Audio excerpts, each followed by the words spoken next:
Hello everyone, my name is Heather and welcome to the channel Bookables and welcome to my monthly reading wrap-up for the month of July. Looking back, I was like, I did not do that good, but when I tied everything up, I read 8 books, so I'm a happy camper with that. So if you don't know with my wrap-ups, what I usually do is I tell you about my least favorite book that I read that month, working up to my favorite. Like I said, I read 8 and I don't know, I've just been busy this summer doing other things, so I'm not mad about that at all. I really would like it to be like 10 or 12, but it's just not realistic with my life. It's just really not. So let's get into it, because I will say I did not find like a favorite this month, and I feel like it's been a while, but I did read some good ones and I read some not so great ones. First up, How to Survive a Horror Story by Mallory Arnold. Obviously what drew me into this book was the cover. Not only that, but the paperback is like, reminds me of Hagrid's The Book of Monsters in Harry Potter, where it's got like teeth all over it. And then, anyway, I like the cover. I didn't love it. I gave it a 3 out of 5. It was just, honestly, it was boring. It had a great premise, but the execution just wasn't there for me. So this book follows 7 different authors, and they all get invited to this guy, Mortimer McQueen, who is a famous horror author, house because he has passed away and his will is being read, so they all think they're going to get something. But what they get is a deadly game. And it says, 7 authors enter the manor. Can they survive the story within? And basically, it's a game of, you know, you live or you die pretty much. Each room is a different riddle. They have to solve it or the house will eat one of them. And it sounds really cool, doesn't it? But it just was boring. I didn't care about any of the characters. It wasn't that like frightening or anything. And that's for me, a big old scaredy cat. It just wasn't there. It wasn't very memorable. It wasn't very interesting. I just didn't love it, and that's a bummer. I don't know if this is, oh, this is her debut.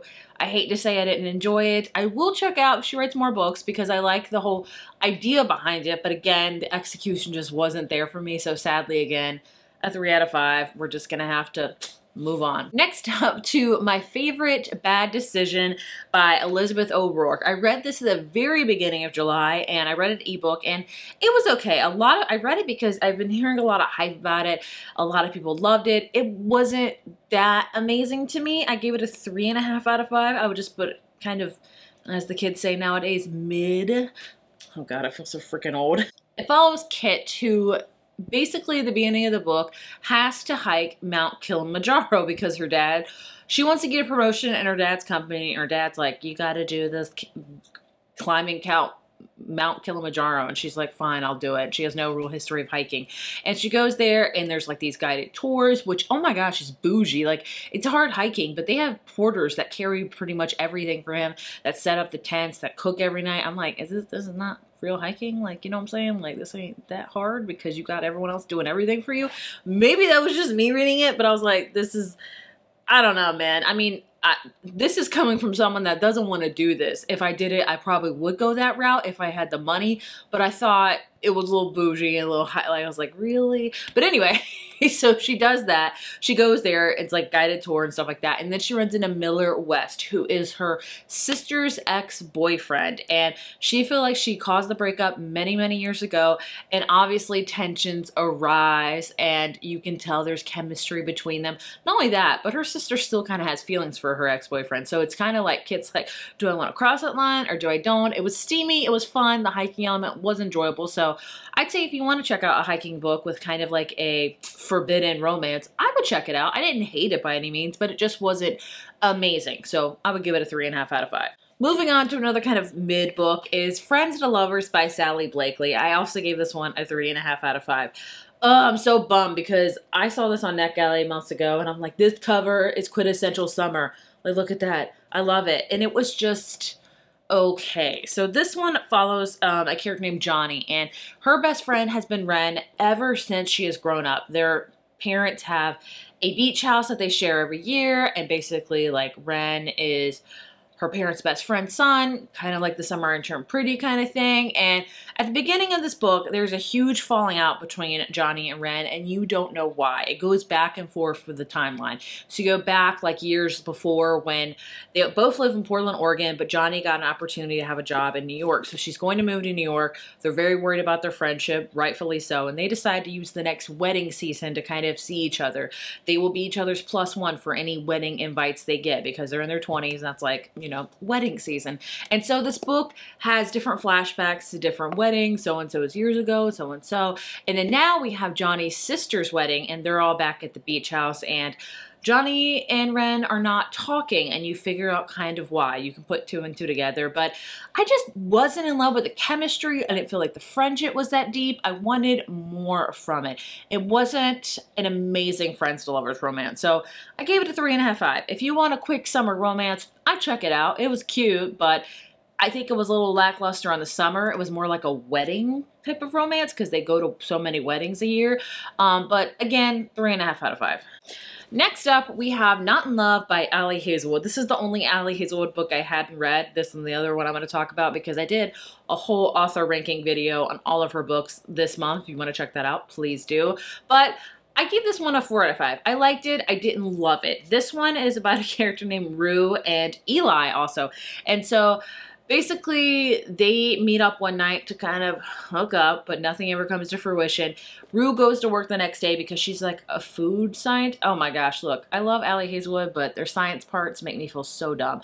And then she learns that her company is kind of under attack by Eli's company. He is there, and they're kind of dueling it. And so they still have a lot of tension between them, so they decide to squash that out. Meanwhile, they have this whole business thing going, things like that. I did really like it. I have to say I do enjoy the companion novel, Problematic Summer Romance, a lot better, but it was still cute. I gave it a 4 out of 5. Now, the other, since we're just talking about Ali Hazelwood, why not? I did listen to her Spotify original novella called Two Can Play.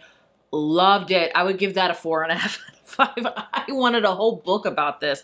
I ate it up. I forget the characters' names because, again, I just listened to it. I wish also that it would come out in print because it's only available on Spotify audio, which is great, but I really wish it would be in print.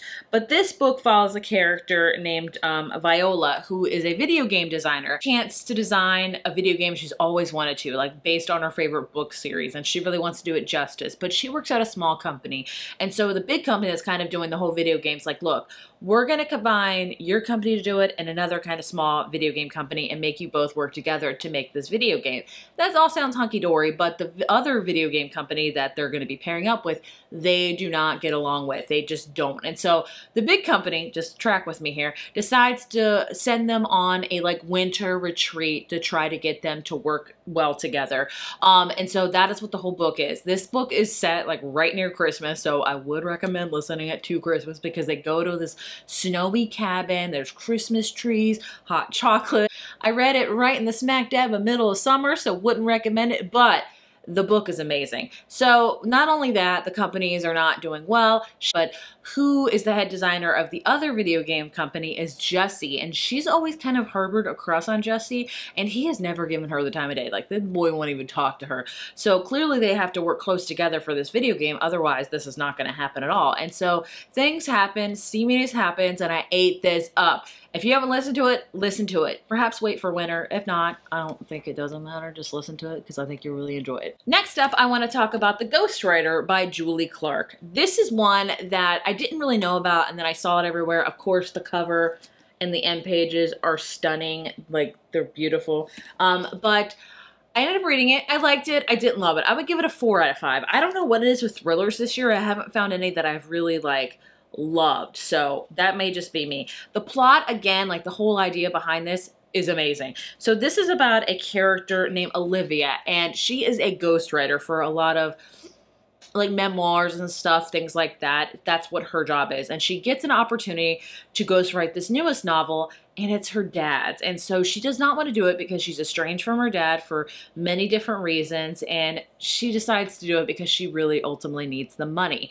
And she goes there and she's like, all right, I'll write your newest book, because her dad is an author and he writes his own books, but he wants to write what happened to his family many, many years ago that has been unsolved, because back in the 70s, his brother and sister were brutally, and no one knows who did it. Everyone's kind of always thought that he did it, and he's ready now to unveil the truth. But It's not so easy as that. She has to really do a cat and mouse game.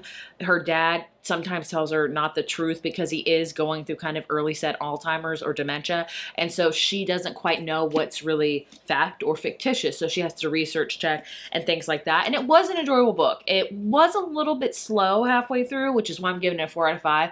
And the ending wasn't very like mysterious and a big reveal. I kind of wanted more from it, if you know what I'm saying. But overall, I did like it, and it was, I think, a solid thriller throughout. So 4 out of 5. And the last two books that were my favorite of the month are my cozy fantasy ones. Both of these are kind of sequel companion novels to first books that I've read. First up, we have A Witch's Guide to Magical Innkeeping. This is the companion to The Very Sacred Society of Irregular Witches.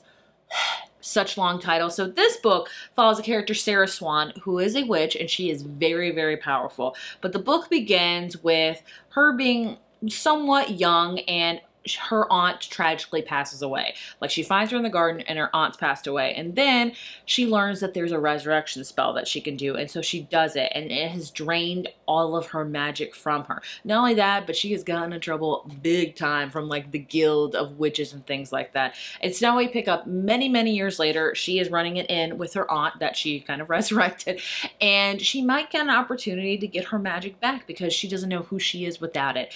And so enter in Luke, who is a historian and is going to help her kind of uncover this spell. And overall, it was heartwarming. It was cozy. The side characters make this book, in my opinion. I really liked it, 4 out of 5. But I have to say, I liked the first one a little bit better. This one was kind of, it meandered some. I will say I like the side characters in this one more than the first one, if that makes sense, because we have like, when she resurrected her aunt, she also accidentally resurrected like a chicken that was like her aunt's favorite from years ago that passed away, and he's just a bundle of bones, but he can move around and stuff like that. It was hilarious. We also have a fox in it named Clementine who was cursed. She was a witch, but she got cursed, and so now she's a fox. So she's like, I'm trying to get back to my human form. And then we have a guy that thinks he's a knight, and we also have like a gardener. The side characters are just phenomenal in this. It's a cute, cozy one. It's, you know, I was hesitant to read it in the summer because it seems very cozy and fallish, and I would say it's probably best in the fall because the end is just like, they talk about crackling fires and the coziness and the warmth of it, and I was like, yes. But overall, 4 out of 5. Like, I just love a good cozy fantasy any day of the week. And then my favorite, and I feel like I'm cheating by saying this because I'm not done with it yet. I'm only 50% of the way through, but I am filming this like 2 or 3 days ahead of August, so just bear with me, okay? And that is The Enchanted Greenhouse by Sarah Beth Durst. I really enjoyed her book, The Spell Shop, last year. I dare say I like this one a little bit more because I think I just connect to it a little bit more. So this book follows a character named Turla, who at the beginning of the book is a head librarian, like our girl, I forget her name, in The Spell Shop in the first book. And she is actually the creator of Kaz, the sentient spider plant who was in the first book. He can like walk and talk and do all the things. We never know who his creator was. Well, now we do. It's Turla. She gets caught making Kaz, and what does her punishment get? And you're like, what could it be? They decide to turn her into a statue. Like, holy crap, like that is insane. And so that's the very beginning of the book. And then all of a sudden, many years later, she wakes up and she's on this island with all of these enchanted greenhouses, like over 200 of them.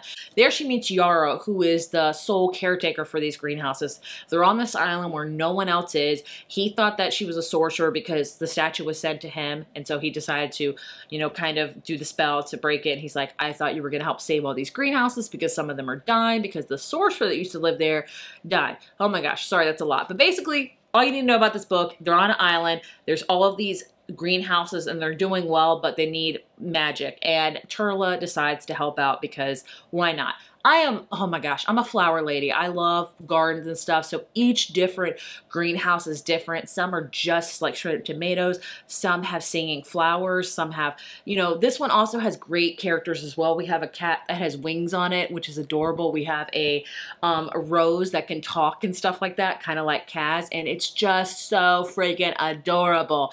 If you like plants, if you like flowers, vegetables, all that kind of stuff, because Yarrow cares so deeply. He talks about the soil that they need and the nutrients. And I'm like, oh my gosh, I love you. This is a great one. I loved it. Would highly, highly recommend it. I think I would give it like a 4.5 out of 5. So overall, I think it was a good reading month for July. Summer, I don't read as much. I think I do, but then I don't because kids, life, summer. I've actually been doing things this summer, so that's probably why. Well, we have one more month of August. We have one more month of summer, so I'm hoping to squeeze in a little bit more summer reads. If you've read any of these books, please let me know your thoughts and opinions, and I will see you in my next one. Bye.